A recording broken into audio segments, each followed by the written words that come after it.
शास्त्रीय प्रशासनिक विचारकों द्वारा दिए गए प्रशासन के प्रमुख सिद्धांतों का परीक्षण कीजिए।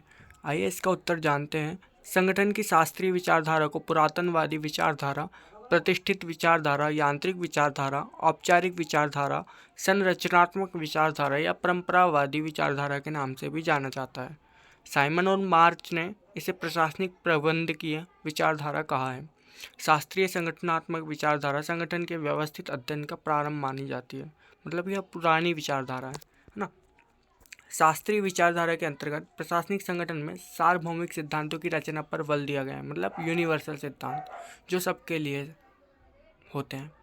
इसमें प्राथमिक तौर पर औपचारिक संगठनात्मक संरचना से संबंधित विचार प्रस्तुत किए गए हैं। इस विचारधारा की यह मान्यता है कि किसी विशिष्ट उद्देश्य को प्राप्त करने के लिए संगठन की स्थापना कुछ बुनियादी सिद्धांतों के आधार पर की जानी चाहिए, जैसे शास्त्रीय अथवा परंपरावादी सिद्धांत। आइए इसको जानते हैं। शास्त्रीय सिद्धांत का विकास 20वीं सदी के पूर्वार्ध में हुआ। यह सिद्धांत सबसे प्राचीन इसलिए है इसे शास्त्रीय शास्त्र कहा गया है। शास्त्रीय सिद्धांत, परंपरावादी सिद्धांत, यांत्रिकी सिद्धांत, औपचारिक सिद्धांत, संरचनात्मक सिद्धांत, प्रशासकीय सिद्धांत के नामों से भी जाना जाता है। साइमन एवं मार्च ने इसे प्रशासनिक प्रबंध सिद्धांत कहा है। इस सिद्धांत के समर्थकों में हेनरी फेयोल, लूथर गुलिक, एल.एफ. उर्विक, जे.डी. मूने और मेरी पॉकर के नाम आते हैं।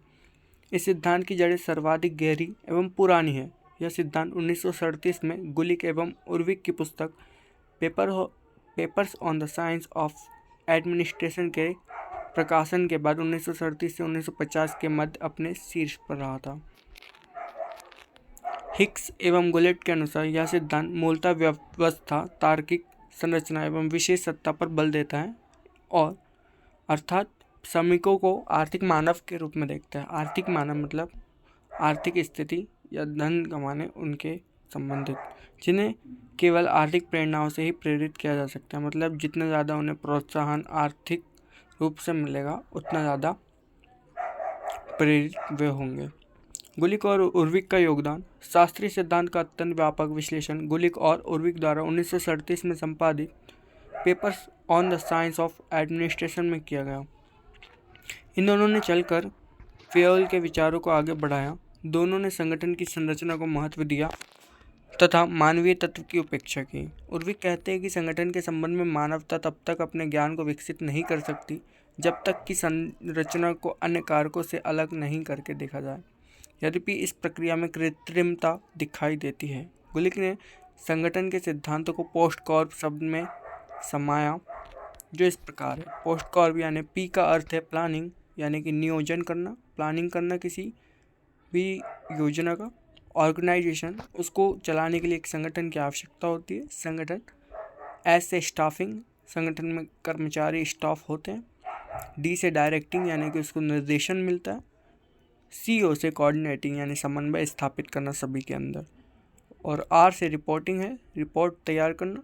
B से बजटिंग, यानी बजट निर्माण। एक संगठन के सिद्धांत इस प्रकार थे। पोस्ट कॉर्प शब्द में इन सभी से मिलकर एक संगठन चलता है या नियम बनते हैं। शास्त्रीय उपागम की विशेषताएं कुछ इस प्रकार है। कार्य विभाजन होता है, पद सोपान होता है, मितव्ययता संरचना, आर्थिक मानव होते हैं, व्यवस्था होती है, कार्य कुशलता एवं निश्चितता होती है। गुलिक और उर्विक सेन औद्योगिक तथा लोक सेवाओं के अध्ययन से भली भांति परिचित थे, इसलिए प्रशासनिक संगठनों के संबंध में दोनों के विचार व्यापक अनुभव पर आधारित थे, यानी एक्सपीरियंस था दोनों को इन सभी का। फलस्वरूप उनके विचारों में अनुशासन और कार्यकुशलता पर बल देखने को मिलता है। इन्होंने सैन्य संगठन से लाइन एवं स्टाफ की अवधारणा ग्रहण की। टेलर एवं फेयोल के औद्योगिक प्रबंध संबंधी विचारों ने प्रभावित होने के कारण प्रशासकीय प्रबंध की संगठनात्मक विचारधारा की विकसित की।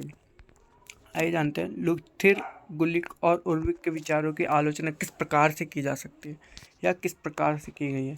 साइमन नाम के एक व्यक्ति है, उन्होंने लूथर, गुलिक और उर्विक के विचारों की आलोचना करते हुए कहा कि उनके विचार मशीन प्रारूप की स्थापना करते हैं तथा इनके सिद्धांत मुहावरा अधिक कुछ नहीं है। गुलिक और उर्विक द्वारा प्रतिपादित सिद्धांतों की कठोर आलोचना करते हुए साइमन ने सिद्धांतों को लोकोक्तियाँ या मुहावरा कहा। इसलिए जब तक दोनों पर समान ध्यान नहीं दिया जाता तब तक नियंत्रण की सीमा का कठोर निर्धारण संभव नहीं। उसने इस ओर भी संकेत किया कि गुलिक ने विशेषज्ञता पर विशेष ध्यान देने की वकालत की है, परंतु विशेषज्ञता कार्यात्मक हो या क्षेत्रीय, इस संदर्भ में कोई स्पष्टीकरण नहीं दिया है। एल.डी. वाइट ने भी लूथर, गुलिक और उर्विक द्वारा प्रस्तुत सिद्धांतों की आलोचना करते हुए कहा कि ये कोई नियम नहीं है, ये सिर्फ व्यवहार के कार्यात्मक नियम हो सकते हैं, मतलब एक व्यवहार के रूप में हो सकते हैं, लेकिन वास्तव में नहीं है कि अनुभव के आधार पर इन्हें विकसित किया जाए।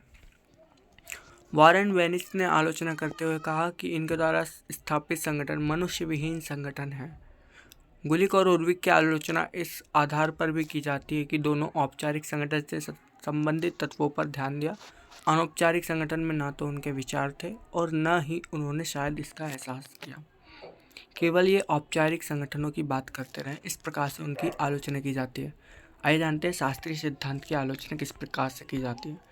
शास्त्रीय विचारधारा संगठन की अवैज्ञानिक विचारधारा मानी जाती है, जिसमें विज्ञान शामिल नहीं है, क्योंकि न तो इसका आधार आनुभाविक है और न ही यह विचारधारा वैज्ञानिक परिस्थितियों में जांची परखी गई थी।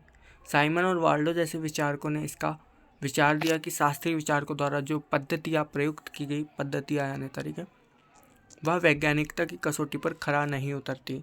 शास्त्रीय विचारधारा ने संगठन के जीवंत रूप को ही नकारा है, इसमें मानवीय पहलुओं को पूरी तरह से नज़रअंदाज किया गया है। शायद यही कारण है कि बेनिश ने इस विचारधारा को मनुष्य विहीन संगठन कहा तथा मार्च और साइमन ने इसे मशीन प्रारूप कहा।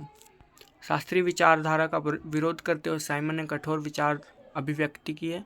उनके अनुसार इसके सिद्धांत अव्यावहारिक है और आडंबरपूर्ण निरर्थक है, मतलब दिखावे के रूप में है। शास्त्रीय विचारधारा को आदर्शवादी विचारधारा भी कहा जा सकता है, क्योंकि इसमें क्या होना चाहिए जैसे मुद्दों पर बल दिया गया है तथा क्या है जैसी वास्तविकता को नज़रअंदाज किया गया है। मतलब इसमें क्या होना चाहिए पर बल दिया गया है, आदर्शवादी विचारधारा, और क्या है अर्थात वैज्ञानिक प्रबंध को इसमें नकारा गया है।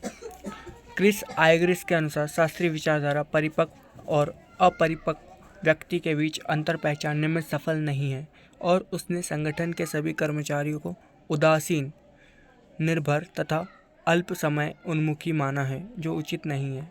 बी सुब्रमण्यम के अनुसार शास्त्रीय सिद्धांत दो महत्वपूर्ण सीमाओं के शिकार है। पहली, सिद्धांतों में परिष्करण का अभाव है तथा दूसरी, सभी सिद्धांत प्रबंधन की समस्याओं के प्रति पक्षपातपूर्ण दृष्टिकोण रखते हैं, मतलब एक प्रकार से पक्ष रखते हैं। निष्कर्ष के रूप में हम कह सकते हैं कि शास्त्रीय सिद्धांत ने शोध और चिंतन का मार्ग प्रशस्त तो किया है तथा लोक प्रशासन के क्षेत्र में आने वाले भावी विचारकों के लिए एक आधार और मार्गदर्शिका भी तैयार की है। अतः शास्त्रीय विचारधारा पूरी तरह से अस्वीकार नहीं हो सकती है, इसे स्वीकार किया जा सकता है।